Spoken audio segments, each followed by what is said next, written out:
Good morning friends and welcome to the pre-market view.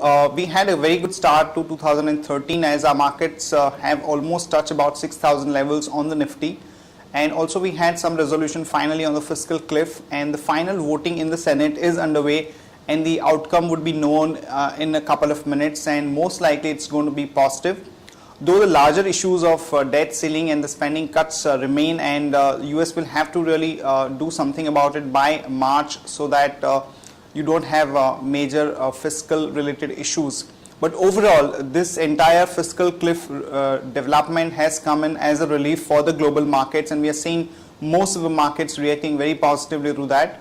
And in terms of flows, yesterday we had the net buying by the FIs in the cash market to the tune of about 660 odd crore, and the domestic institutions were sellers to the tune of about 406 crore. Some of the markets in Asia are shut, particularly Japan and China.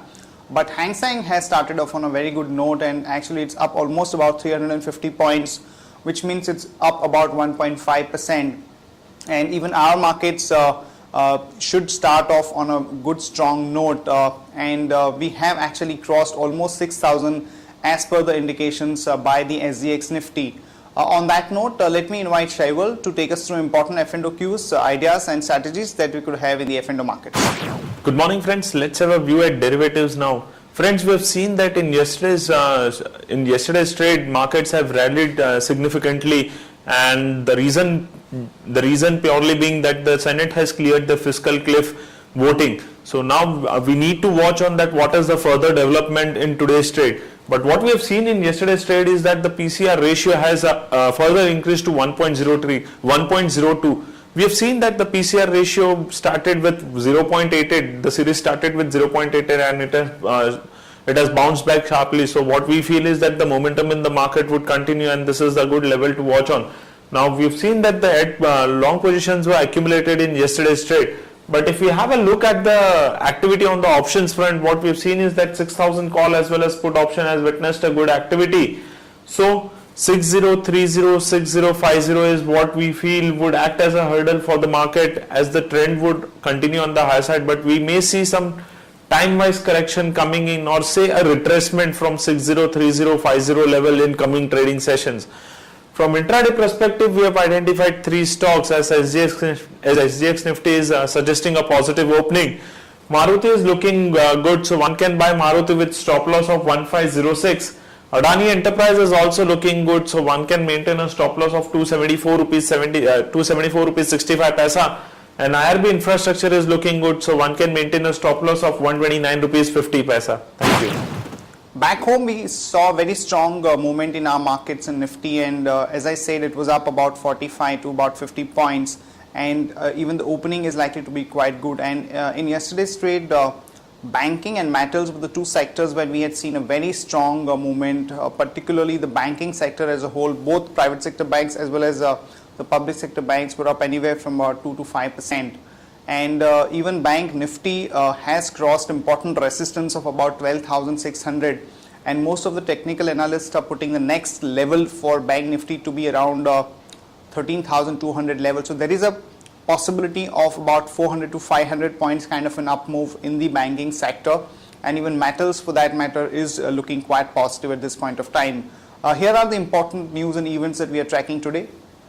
The HSBC December manufacturing PMI data is going to be out. Remember friends, last time around when this data came out, there was a lot of positive action in the metal pack, and also it lifted the sentiment.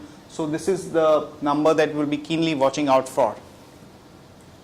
Auto sales numbers came out for some of the companies, and Tata Motors numbers were actually slightly below expectations, as against expectations of about 71,000 units. They reported a sales of about 65,582.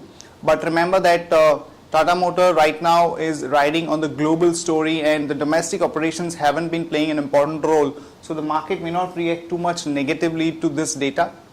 Also, Mahindra UV sales came in at about 22,761 units, which registered a growth of about 17.7%, which was slightly below expectations.